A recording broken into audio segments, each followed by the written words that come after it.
नमस्कार दोस्तों, आप सभी का स्वागत करता हूं मैं मेरे इस YouTube चैनल में। तो फ्रेंड्स, जो जालोर के चौहानों के इतिहास पर गड्ढा जमा हुआ है, आज उस गड्ढे को मैं साफ करने आया हूं।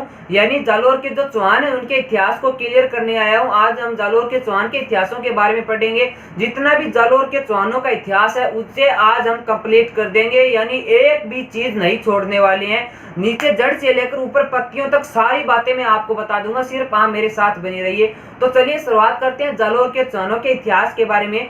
और इनका इतिहास जानने से पहले हम एक छोटी सी चीज और जान लेते हैं। वो क्या है, वो मैं आपको बताता हूँ कि ये जालोर क्या है, इसका नाम कैसे पड़ा, ये प्राचीन समय में कहाँ था, अब कहाँ है, इसके इतिहास के बारे में हम जान लेते हैं। तो मान लीजिए एक आकृति बनाता हूँ, मैं एक राज्य की आकृति बनाता हूँ। वो राज्य कौन सा है, वो है राजस्थान। कहाँ पर है, भारत के अंदर। और इसी राजस्थान के अंदर एक जिला है जिस जिले का नाम है जालोर, जो लगभग राजस्थान में यहाँ पर पड़ता है। इसका क्या नाम बताया, वो है जालोर। तो एक बार क्या होता है कि इस स्थान पर एक महर्षि रहते हैं और उस महर्षि का नाम है जाबाली। तो जाबाली नाम का यहाँ पर प्राचीन समय में एक महर्षि रहता है और उसी महर्षि की कर्मस्थली होने के कारण इस स्थान का प्राचीन समय में नाम पड़ जाता है जाबालीपुर। तो जाबाली की कर्मस्थली होने के कारण इसका नाम पड़ जाता है जाबालीपुर। अरे हमें कैसे पता चलता है कि इसका प्राचीन नाम जाबालीपुर था? तो रुके रुके, इसके लिए भी मैं आपको एक प्रमाण देता हूं। तो वो प्रमाण क्या है, वो है बिजोलिया शिलालेख। यानी बिजोलिया शिलालेख से हमें पता चलता है कि यहाँ पर प्राचीन समय में एक जाबाली नाम का महर्षि रहता था, उसकी क्रमस्थली होने के कारण नाम पड़ गया जाबालीपुर। पता चलता है बिजोलिया शिलालेख से। तो चलिए, ये तो आ गया प्राचीन समय। तो ये वर्तमान नाम कैसे पड़ा, जो वर्तमान नाम है जालोर, वो कैसे पड़ता है? तो रुकिए रुकिए, इसके बारे में बताता हूँ। इसके पीछे भी एक कारण है। तो चलिए बात करते हैं वर्तमान नाम के बारे में। तो यहाँ पर मैं एक पेड़ बना रहा हूँ। ये पेड़ आप मान लीजिए जाल है, जो जाल वृक्ष होता है, एक जाल का पेड़ होता है, वो ये पेड़ है, यानी एक जाल वृक्ष का पेड़ है। और ये जो जाल वृक्ष का पेड़ है, ये जालोर के अंदर बहुत अत्यधिक मात्रा में पाया जाता है। तो जालोर के अंदर बहुत अत्यधिक मात्रा में जाल वृक्ष पाए जाने के कारण इसका नाम पड़ गया जालोर। क्या पड़ गया, जालोर। यानी जो वर्तमान नाम है वो किस कारण से पड़ा, वो पड़ा जालोर। किस कारण से पड़ा, वो पड़ा जाल वृक्ष होने के कारण क्या पड़ गया, जालोर। तो ये तो हमें पता चल गया कि इसका नाम कैसे पड़ा। और ये जो चौहान है, जो जालोर के अंदर चौहान है, इन्हें क्या कहा जाता है, इन्हें कहा जाता है सोनगरा चौहान। तो सोनगरा चौहान क्यों कहा जाता है, इसके पीछे भी कोई कारण होगा।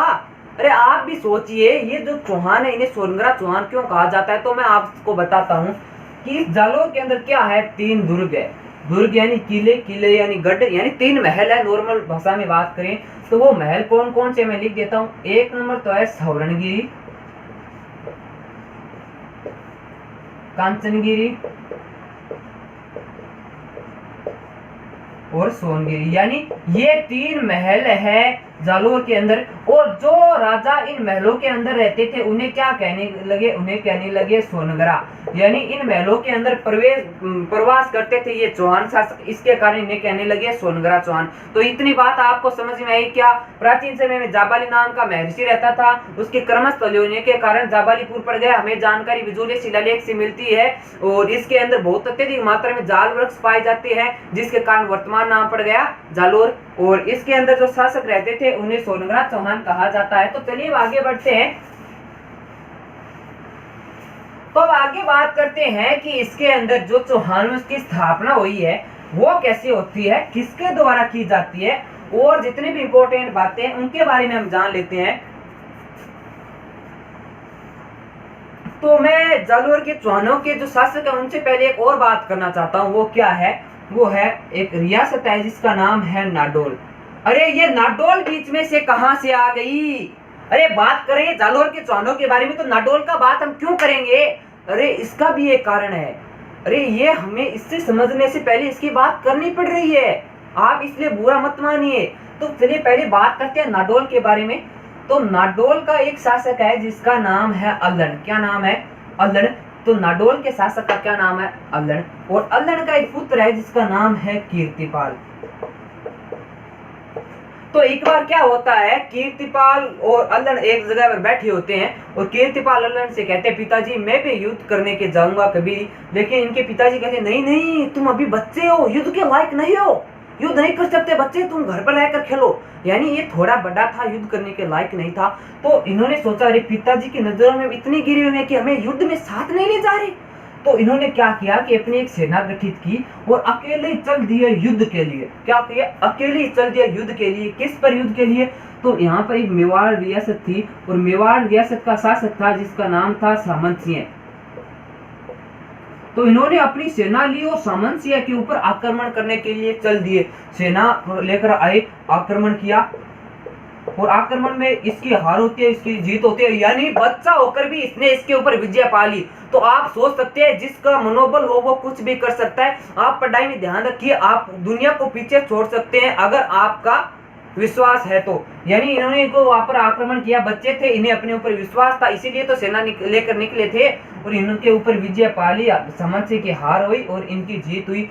लेकिन फिर क्या होता है, सामंत सिंह का जो भाई होता है उसका नाम है कुमार सिंह।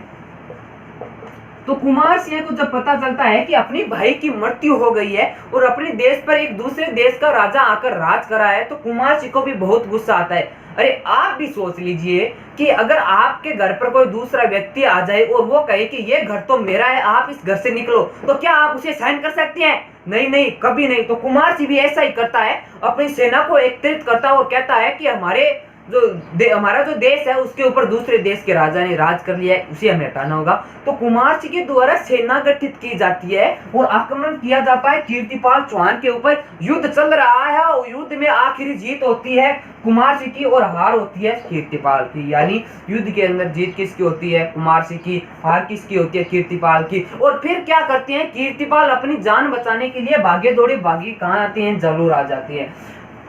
तो आपको अब तो पता चल गया होगा कि मैंने ये बात क्यों की, नाडोल की। नाडोल की बात इसने इसलिए की क्योंकि अगर जालोर के अंदर हमें चौहानों को बांटना है तो उससे पहले हमें कीर्तिपाल को इसके अंदर प्रवेश कराना होगा। बात समझ में आई? इसलिए मैंने नाडोल की बात की थी, आप बुरा मत मानिएगा। तो चलिए हमने नाडोल की बात कर ली, अब आगे बात करते हैं कि कीर्तिपाल चौहान यहाँ पर आने के बाद क्या कार्य करवाता है, कैसे स्थापना करता है। तो इसे मैं मिटा रहा हूँ। इतनी बात समझ में आई होगी आपको, आशा करता हूं। मेरी तो आशा बहुत बहुत बड़ी है। अगर आप पढ़ते हो तो आपका जीवन सफल बनेगा। तो चलिए अब आगे बात करते हैं। कीर्तिपाल चौहान को हमने प्रवेश करवा दिया है कहां पर? जालोर के अंदर। और इन्होंने यहाँ पर आकर क्या किया? इन्होंने यहाँ पर आकर चौहान वंश की स्थापना की। और कब की? 1182 ईस्वी के अंदर। यानी 1182 ईस्वी के अंदर कीर्तिपाल चौहान आते हैं जालोर के अंदर और यहाँ पर आके क्या करते हैं? चौहान वंश की नींव रखते हैं, स्थापना करते हैं। तो पूछ लिया जाए कि जालोर के अंदर चौहान वंश की स्थापना किसके द्वारा की जाती है, तो वो जो शासक है वो कौन है? वो है कीर्तिपाल चौहान। और इनको एक उपाधि भी मिली हुई है। किसको? कीर्तिपाल चौहान को। उस उपाधि की बात कर रहे हैं, वो है कित्तू एक महान राजा। तो कित्तू एक महान राजा की उपाधि मिली हुई है, वो किसे मिली हुई है? कीर्तिपाल चौहान को। तो ये उपाधि किसने दी थी? नहीं, इंपॉर्टेंट बात है, सोचने लायक बात। आप भी सोचिए दिमाग में कि ये उपाधि किसने दी थी। तो बताता हूं कि ये उपाधि दी थी इनको मुहणोत नैण सिंह ने। किसने? मुहणोत नैण सिंह ने। तो मुहणोत नैण सिंह के द्वारा इन्हें कित्तू एक महान राजा की उपाधि दी जाती है। अरे ये मुहणोत नैण सिंह कौन है? ये बीच में से कहां से आ गया? तो इसकी भी बात करते हैं। मुहणोत नैण सिंह, उन्हें कहा जाता है राजस्थान का अबुल फजल। क्या कहा जाता है? राजस्थान का अबुल फजल कहा जाता है मुहणोत नैण सिंह को। अरे अब इसे किसने अबुल फजल कह दिया? अरे इसने तो इसको कित्तू एक महान राजा कह दिया और इसको किसी ने राजस्थान का अबुल फजल कह दिया। अरे ये क्या चल रहा है? ये चलेगा भाई, ऐसे ही चलेगा। अगर आपको नौकरी लगना है तो ऐसे चलाना पड़ेगा, क्योंकि जब इन बातों को आप जानोगे नहीं तो नौकरी कैसे लगोगे? नौकरी लगने के लिए इंपॉर्टेंट बातें है, हमें साहस रखना होगा। जैसे चलता है वैसे चलने दीजिए, हमें अपना जीवन सफल बनाना है सिर्फ और सिर्फ। तो चलिए हम अपने टॉपिक की तरफ ध्यान देते हैं कि राजस्थान का अबुल फजल कहा जाता है मुहणोत नैण सिंह को। किसने कहा था ये भी जान लेते हैं। ये कहा था मुंशी देवी प्रसाद ने। मुंशी देवी प्रसाद ने मुनोत नेणसी को क्या कहा था? अबुल फजल कहा था राजस्थान का। अरे ये अबुल फजल और कौन था? तो दोस्तों ये अबुल फजल था अकबर के दरबार में एक महान कवि था। जो तो अकबर का दरबार तो यानी पूरे भारत का दरबार हो गया, राजस्थान का पूरे भारत का अबुल फजल हो गया, लेकिन मुनोत नेणसी को कहा गया राजस्थान का अबुल फजल। और मुनोत नेणसी के द्वारा 2 ग्रंथ भी लिखे जाते हैं, वो कौन कौन से है? वो है नैणसीरी ख्यात और मारवाड़ रे परगना री विगद। मारवाड़ रे परगना री विगद यानी 2 ग्रंथ लिखे जाते हैं मुनोत नेणसी के द्वारा, नैणसीरी ख्यात और मारवाड़ रे परगना री विगद। तो इतनी बात आपके समझ में आ गई होगी। अब चलिए आगे बात करते हैं। जो कीर्तिपाल चौहान के बाद में अगले शासक होते हैं वो कौन कौन होते हैं, कौन से इंपॉर्टेंट होते हैं, तो आप इसका स्क्रीनशॉट ले लीजिए ताकि आपको ये याद रहे।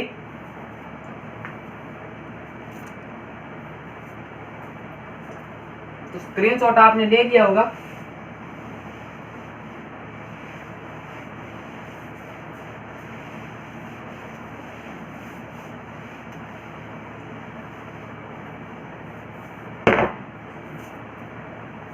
तब आगे बात करते हैं जो कीर्तिपाल चौहान के बाद में जो शासक आते हैं वो कौन कौन से हैं। तो इनके बाद में 4 शासक आते हैं, वो कौन कौन से हैं? इनके बाद में जो पहले शासक बनते हैं वो तो है समर सिंह है। कौन बनते हैं? समर सिंह है। और फिर बनते हैं उदय सिंह है, और फिर बनते हैं चाचिक देव,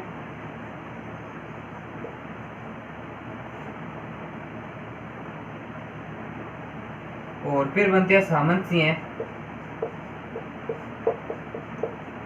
यानी जो कीर्तिपाल चौहान के बाद में शासक आते हैं वो कौन कौन सी है? समर सिंह, उदय सिंह, चाचिक देव और सामंत सिंह। ये कोई इंपॉर्टेंट शासक नहीं है, इन्हें हमें याद रखने की जरूरत नहीं है, इसलिए पढ़ा कि हमें पता चल जाए कि इनके साम्राज्य में कौन कौन से राजा हुए। लेकिन अब जो राजा आने वाला है वो बहुत ही इंपॉर्टेंट है फ्रेंड्स। पूरा जालोर का इतिहास उसके ऊपर टिका हुआ है, उसके बिना जालोर के इतिहास में कुछ नहीं रखा। अगर वो राजा नहीं होता तो हमें ये पढ़ने की आज नौबत ही नहीं आती। तो चलिए अब पढ़ते हैं अगले शासक, वो कौन सा इतना इंपॉर्टेंट शासक है, तो वो है कन्नड़ देव चौहान। कौन है? कन्नड़ देव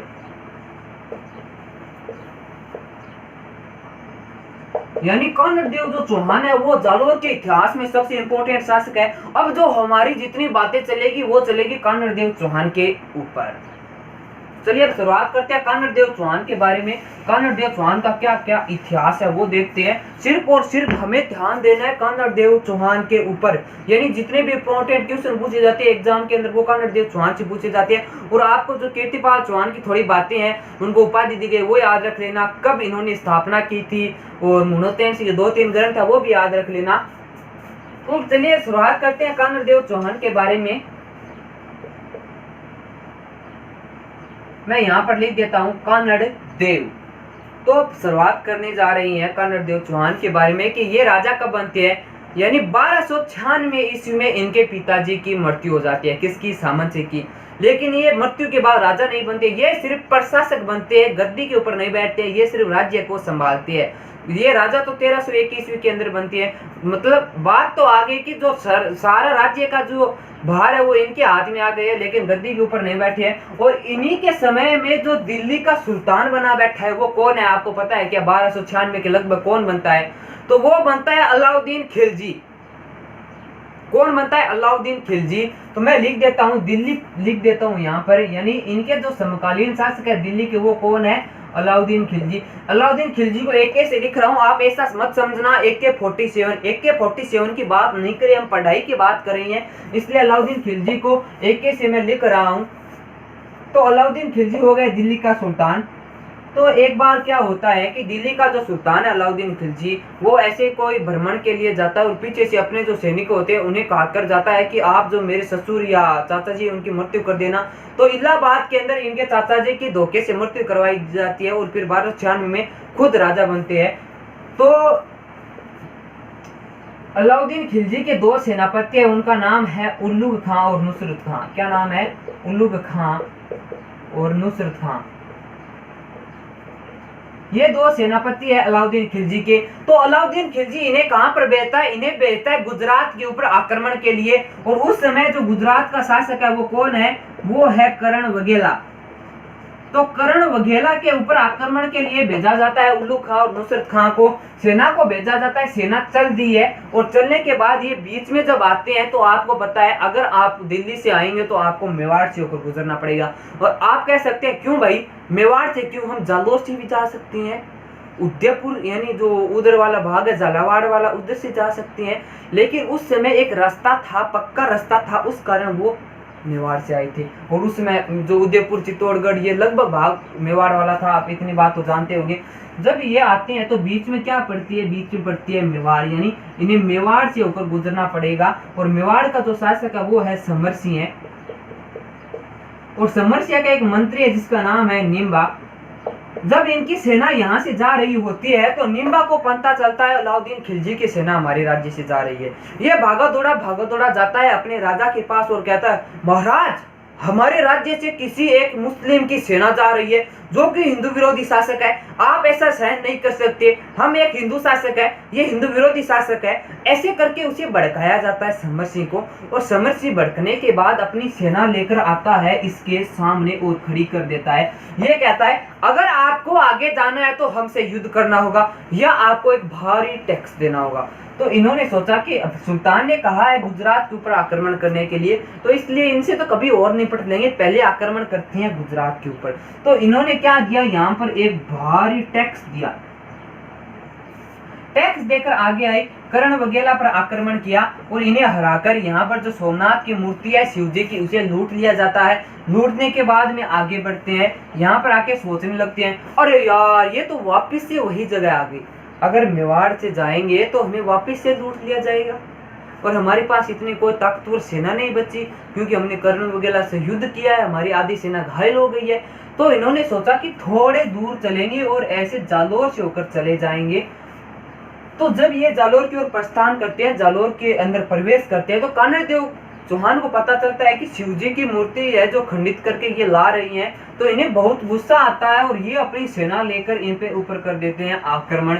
ये ना तो टैक्स लेते हैं ना वैक्स लेते हैं, सीधा आक्रमण करके इन्हें लूट लेते हैं। फिर ये हारने के बाद थोड़ी बहुत सेना बचती है और ये वापिस जाती है अलाउद्दीन खिलजी के पास। कहाँ जाती है, अलाउद्दीन खिलजी के पास जाती है और पास जाने के बाद कहती है महाराज जब हम जा रहे थे तो मेवाड़ के समरसिंह ने लूट लिया और आ रहे थे तो कानड़ देव ने लूट लिया, ये क्या बात हो गई, हमारे पास तो कुछ नहीं बचा।